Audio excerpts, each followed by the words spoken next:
Hi everyone! I decided to dedicate today's episode to the varieties by Blane Horton, an extraordinary man and breeder who gave us a large number of tomato varieties. Surely many of you have already heard about them, and some of you have even grown these tomatoes. After all, among them there are both dwarf tomatoes such as Spud Viper, Babylon's Glow, Striped Balkan Tiger and others, and high-growing varieties. And today I'll show you 5 varieties of Blane's selection that I grew last season. Tomato Express is on its way. Take your seats, we are getting started.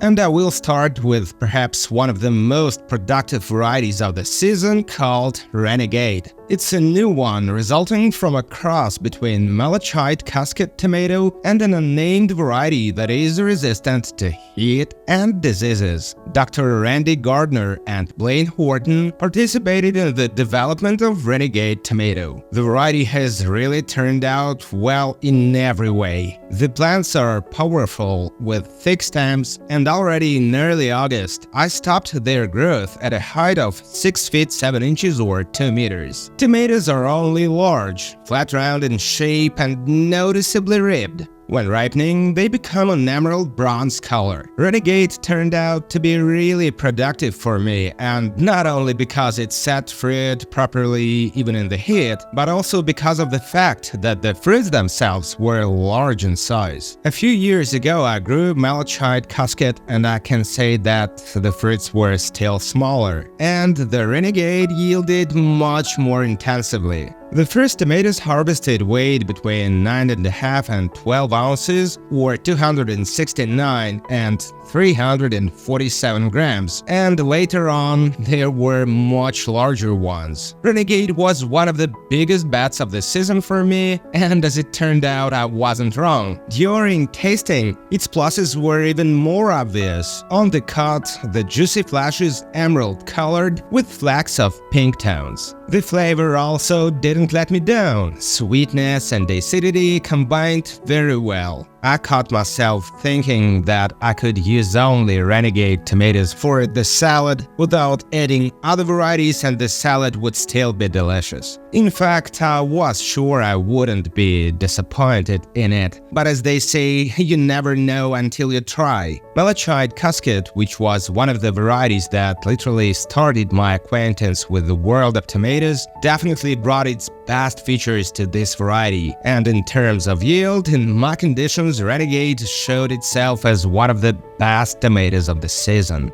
The next variety by Blane Horton is already more well known to a wider audience, although it appeared relatively recently in 2018, and it's called Long Tall Sally. And its name, as accurately as possible, describes the plants themselves. They are really long-legged, and already in August, their height passed over 8 feet or 2.5 meters. Tomatoes are large, heart-shaped, pink in color, and decorated with yellow-orange stripes with a metallic tint. I can't say that there were a lot of them in each bunch, but the size made up for it.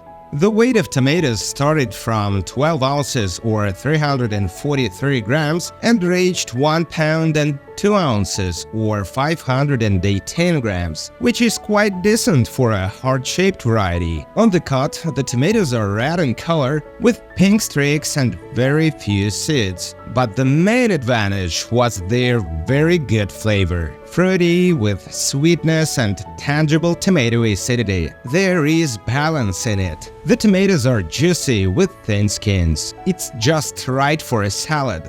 And although before the season I wasn't completely sure that this variety would be 100% on my planting list, in the end, Long Tall Sally turned out to be another pleasant surprise by Blane as a beautiful, large-fruited and tasty heart-shaped tomato. So it was the smart choice. And before we move on to the next tomato, I'd like to get you a little bit acquainted with the author of these tomatoes. And now a riddle. In which of these photos do you see the breeder?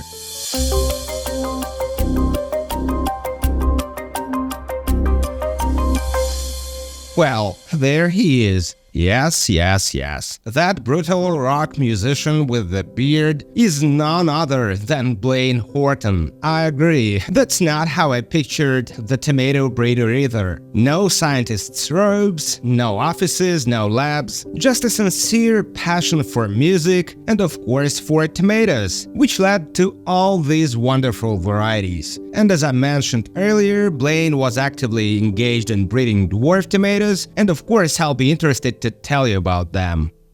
There are tomatoes that you grow for their taste, and others that you grow for their great appearance. And then there are some that combine both of these qualities at once, giving them undeniable advantages when choosing varieties for planting. And that is the variety I'm gonna talk about right now. One of the most pleasant discoveries of the season turned out to be the Spud Viper dwarf. Plants are strong and sturdy with wrinkled potato leaves, which in the case of dwarfs look especially attractive when grown in 3 and 4 stems, reaching a height of 3 feet 7 inches or 1.1 meters, about as stated in the description. The fruits are not very large, rounded in shape, striped color, red with green streaks. At full ripening, the red color becomes darker. And at first glance, this dwarf was just one of many and didn't really stand out, but this is not quite true, and you'll soon find out why.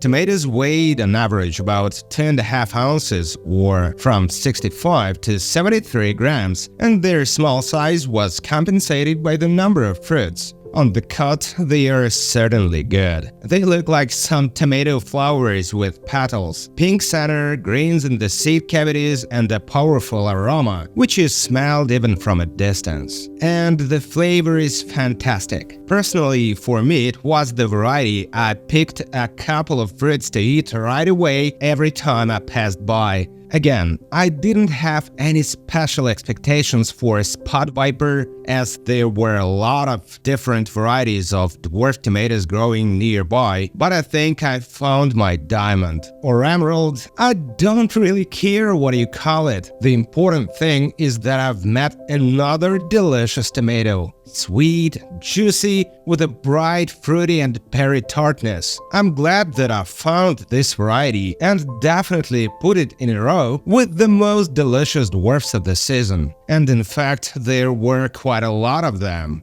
The next variety by Blane is called Dwarf Soul Patch, and it's the lowest growing dwarf in this review. Very compact, reaching a height of only about 2 feet or 60 centimeters. But although the plant isn't tall, it's literally sprinkled with tomatoes, not large but beautiful and dense. Fruits are yellow-orange in color, probably even the color of ochre, flat round shape, and the plants themselves are very convenient in cultivation. They can grow almost entirely without pruning. I was even a little surprised that such a small plant could produce such a high yield.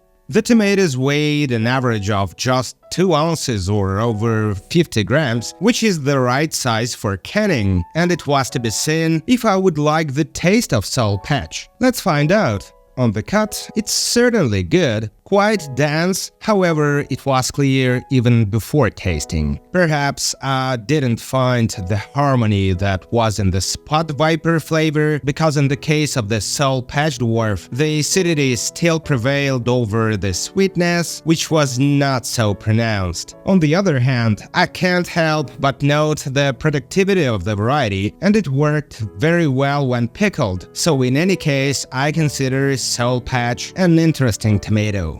And lastly, I will show you another delicious variety called Delta Diver Red. It's one of the versions of the Delta Diver tomato. Plants with a potato leaf, this time high-growing, and when grown in 3 stems, their height was about 5 feet 7 inches or 1.7 meters. They also turned out to be surprisingly prolific, even considering the not-so-large size of the fruit. Tomatoes from rounded to slightly flattened shape, dark red in color with green stripes. The variety fruited equally well both in the greenhouse and outdoors, and was resistant to diseases despite its wide leaves. Therefore, in general, the plants were pleasant to the eye all season long.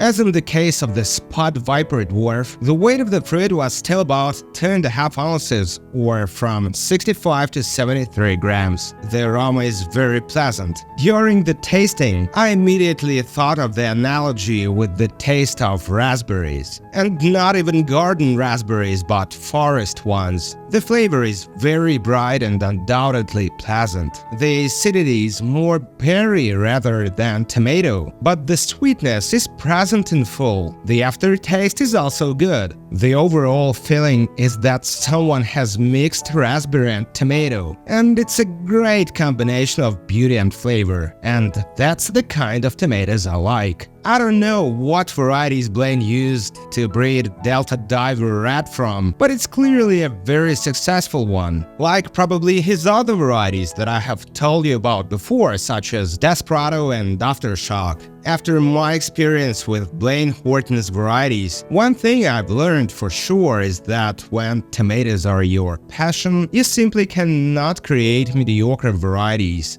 And that's where I'll land my story about Blane's tomatoes and their author, a man with a great love for music and breeding. Thanks for watching. If you liked this video, don't forget to subscribe and, of course, love tomatoes, grow tomatoes. This is the Lucky Gardening Channel, and see you soon. Yeah. I'm nervous on the surface, I look fine. My brain feels heavy, my traumatized mind. And I'm so tired, I can't feel my eyes. Whoa, whoa. But I think I'll be alright, 'cause I'm not giving up, I'm not giving up yet. I feel that it's my time.